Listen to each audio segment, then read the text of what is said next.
Everyone has cameras. Some are small, some are just their phones, and some come with a lot of buttons. And they all do most of the work for you. But for those with ambition and a fondness for pressing buttons, here's everything you need to know about cameras. If cameras and light would post about their relationship online, it would say it's complicated. They don't do well without one another, but there's always too much. And while you can control light on the inside, it gets increasingly hard on the outside. Instead, adjust the camera. There are three major ways to manage light: shutter speed, aperture, and ISO, resulting in the exposure triangle. First up, shutter speed. Imagine light as a constant stream of particles directed at the camera. The shutter is like a gate that only opens for a certain amount of time. Shutter speed is measured in fractions of a second, and the longer the shutter stays open, the more light gets inside. But longer shutter speeds also increase the chance that any movement is going to be blurry in the final image. To still get sharp images, you need a fast shutter, but that way you also get less light into the camera. One way to compensate for the lack of light is to increase the aperture. The aperture is a spherical opening in the front of the lens. At its widest, it lets in all of the light, but the smaller it gets, the less light can enter the camera. The F number describes the ratio between the focal length and the aperture's diameter. The bigger the number, the smaller the ratio, the smaller the aperture. Each step down the aperture ladder comes with a factor of 1.4, but the amount of light is proportional to the area. It decreases with a factor of 2, or 1.4 squared. At a constant shutter speed, the larger the aperture, the brighter the final image. That's why some lenses are faster than others. They allow for faster shutter speeds. Aperture and shutter speed control how much light gets into the camera. Once the light is inside, the camera's image sensor takes over. It's like a chessboard, with each field being its own light-sensitive sensor. Every one of them has just a single job: measure how much light gets inside.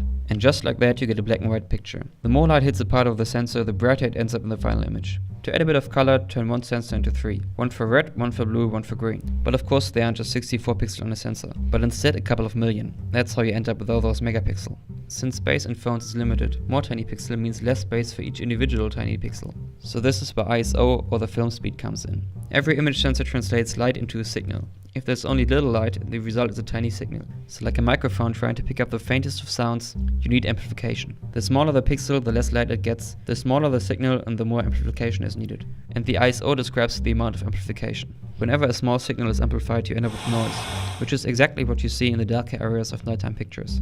Larger pixel creates stronger signals and need less amplification, and create less noise. That's why more pixel does not always result in more quality. Sometimes less but bigger pixel can create better images. The term ISO is a remnant of the days of actual film stock, and was standardized across multiple manufacturers by the International Organization for Standardization. The guys that make parts from Europe also fit in the US.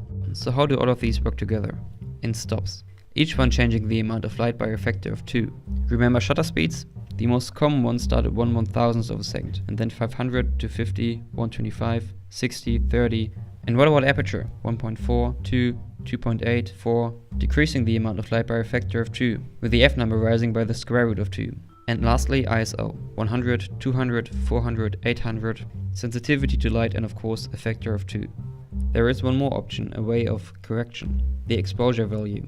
Increasing it by 1 stop has the same effect as increasing the ISO by 1 stop, or decreasing the shutter speed by 1 stop, or increasing the aperture by 1 stop. It makes the image brighter. This obviously also works the other way around.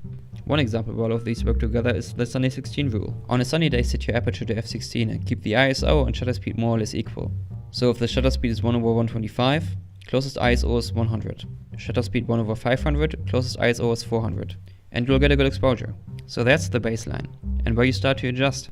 Increasing the aperture by 1 stop doubles the amount of light coming in, and you'll need to compensate by increasing the shutter speed by 1 stop, or decreasing the ISO by 1 stop, or just leaving everything as is and lowering the exposure value by 1 stop. It's all about getting just the right amount of light into the camera. If you enjoyed this video, hit the like button and consider subscribing. Also, if you want a friend to know how his fancy camera actually works, share this video. Thanks for watching.